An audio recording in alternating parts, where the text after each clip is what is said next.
আসসালামু আলাইকুম। আমন্ত্রণ জানাচ্ছি জাগো ফুটবলে। আপনাদের সাথে আছি আমি মমতাজ শাহিন রুম্পা। শুরুতেই জানিয়ে দিব আপডেটগুলো। রোনালদোর গোলের পরও হারলো আল নাসের। আমাদের এখনো বার্সেলোনায় ফেরার চিন্তা আছে, মন্তব্য মেসি।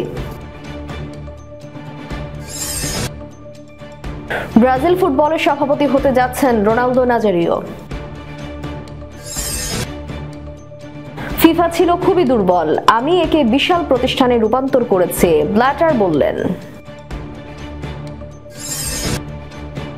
বার্সেলোনার দাপট দেখে মুগ্ধ, গর্বিত মেসি।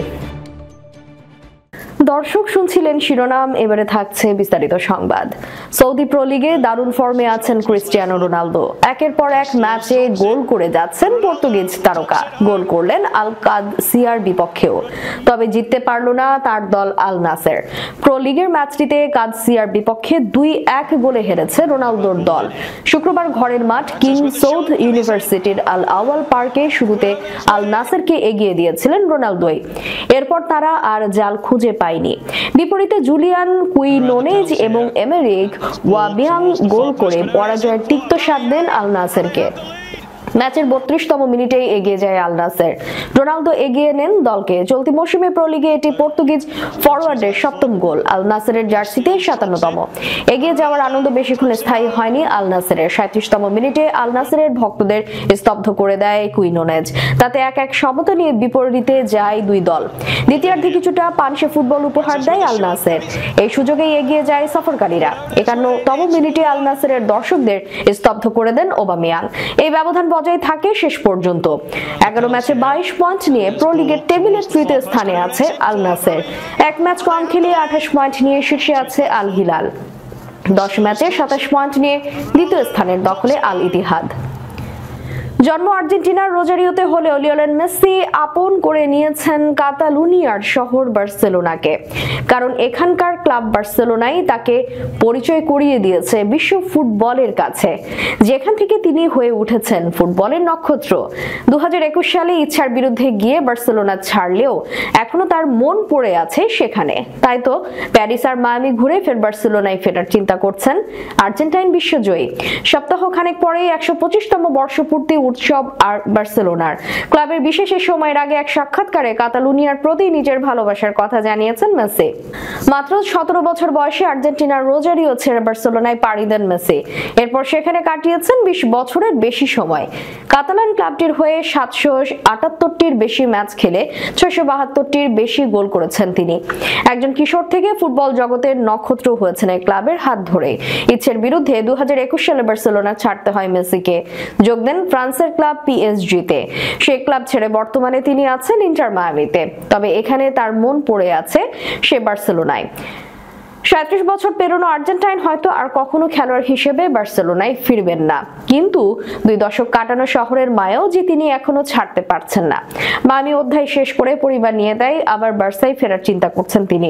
কাতালান গণমাধ্যম TV3-কে এক সাক্ষাৎকারে মেসি বলেন, আমাদের এখনো বার্সেলোনায় ফিরে বসবাসের চিন্তা আছে। আমার সন্তান, স্ত্রী এবং আমি বার্সেলোনাকে অনেক মিস করি।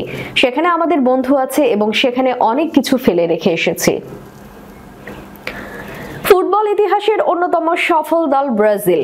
5 বার বিশ্বকাপ জেতা দলটাই কিনা লম্বা সময় ধরে নেই ছন্দে। আন্তর্জাতিক আসরগুলোর পাশাপাশি প্রীতি ম্যাচগুলোতেও ব্রাজিলের সেই ছন্দময় ফুটবলের দেখা মিলছে না। এই দশা দেখে হতাশ দেশটির কিংবদন্তি ফুটবলার রোনালদো দি নাজারিও। বিশ্বকাপ জয়ী স্ট্রাইকারের মতে একটা বড় পরিবর্তনের বিকল্প নেই, আর সেটা করতে নিতে চান বড় দায়িত্ব।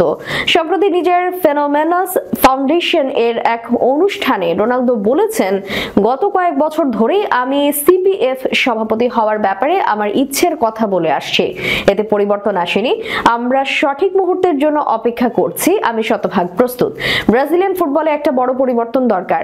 আমি প্রার্থী নই, সামনে কোনো নির্বাচন নেই, এটা শুধুই আমার ইচ্ছা। ব্রাজিল ফুটবল ফেডারেশনের পরবর্তী নির্বাচন 2026 সালের মার্চের জন্য নির্ধারিত হয়েছে। তার আগে রোনালদোর এমন মন্তব্য বলে দেয় তিনি নির্বাচনে প্রতিদ্বন্দ্বিতা করার ব্যাপারে প্রস্তুতি নিচ্ছেন। সর্বশেষ ভেনেজুয়েলার সঙ্গেও ব্রাজিল ড্র করেছে 1-1 গোলে। এমন পরিস্থিতিতে সামনের দিনগুলোই ব্রাজিল আদৌ নিজেকে খুঁজে পাবে কিনা তা নিয়েও আছে সংশয়। শুধু কোচের পদেই নয়, বড় ধরনের পরিবর্তন আসতে পারে সিবিএফ এর ভেতরেও। বর্তমান প্রেসিডেন্ট এনদালদো রদ্রিগেজের মেয়াদ 2026 সালের মার্চে শেষ হলেও সিবিএফ এর প্রেসিডেন্ট নির্বাচন অনুষ্ঠিত হবে আগামী বছর। ধারণা করা হচ্ছে রদ্রিগেজ আবারও নির্বাচনে দাঁড়াবেন। তবে রোনালদো যদি শেষ পর্যন্ত নির্বাচনের লড়াই আসেন, তাহলে কঠিন প্রতিদ্বন্দ্বিতায় পড়তে হতে পারে রদ্রিগেজকে। টানা 17 বছর ফুটবলের আন্তর্জাতিক অভিভাবক সংস্থা ফিফার সভাপতির দায়িত্ব পালন করেছেন সেপ ব্ল্যাটার। 2015 সালে দুর্নীতির দায়ে ক্ষমতাচ্যুত হন তিনি, যদিও নিজেকে এখন নির্দোষ দাবি করেন ব্ল্যাটার।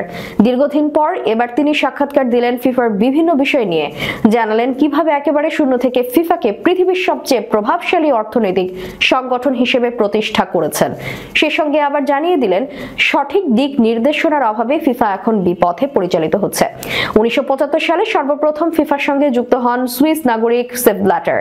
তখন ছিলেন ফিফার ডিরেক্টর অফ ডেভেলপমেন্ট প্রোগ্রাম। তিনি জানালেন এই সময়টায় ফিফা ছিল অর্থনৈতিকভাবে খুবই দুর্বল, স্পন্সরদের কাছ থেকে কোনো অর্থই পেত না। অ্যাডিডাস ছিল অফিসিয়াল স্পন্সর, তারা শুধু বল আর টি শার্টই দিত।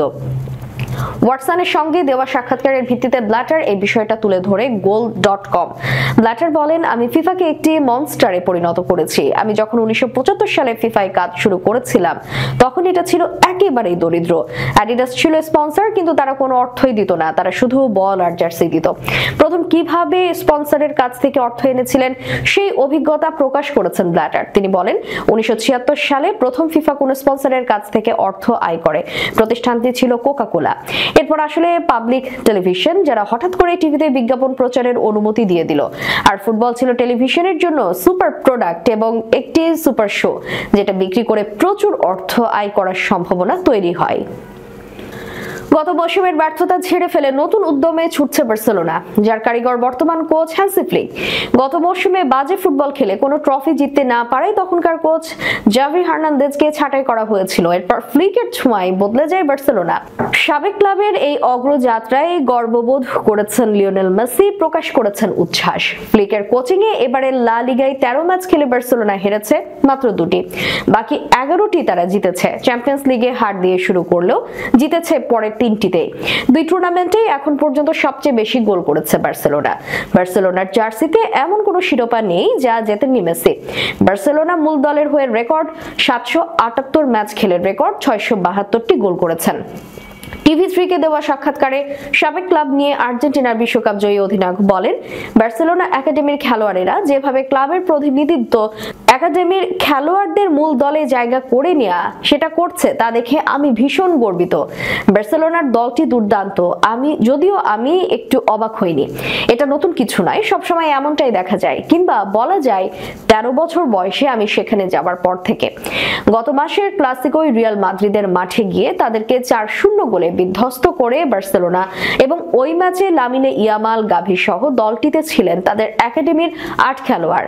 মেসি নিজেও ছিলেন বার্সেলোনা একাডেমির খেলোয়াড়। 2021 সালে চোখের জলে তিনি বার্সাকে বিদায় জানান, যোগ দেন পিএসজিতে। ফরাসি ক্লাবটিতে খুব খারাপ সময় কেটেছে বর্তমান ইন্টার মায়ামি তারকার।